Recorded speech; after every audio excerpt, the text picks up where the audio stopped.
So, tinest ride ni sir yung motor natin. So, bibilin na. So, abangan natin guys. Ayun na siya. So, grabe. Ang odo lang nito, 2,500 odo. Pero inline 4 to. Same engine sa C900. Gaan naman, diba? Ikot mo pa sir. Gusto mo?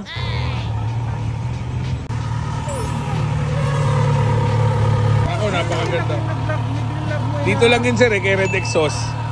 Dito lang, sa Red Exhaust. Malapit lang, mga 3 kilometro. Maraming maganda doon, sir. Pinakamura. Yan, yung tambucho ng CF Moto ko, sir. Kanya galing yun. Para medyo classic dating, no? Marami naman doon, sir. Siguro mga budget ka, siguro 3,000. Maganda lang. Kung anong tunog ng mga inline 4 na hung, ganun. Ito, sir. Cut delete talaga yun, sir. Ito, sir, sobrang ingay talaga to dahil sports pati to. Andarin ko, sir, ha. Pero yung menor na ito, sir, marinig ko sa'yo. Pero kasi sobrang ingay talaga to, eh. Grabe. Full start to. Pero magbababa pa yan. Pag ganun sir, di pwede yun.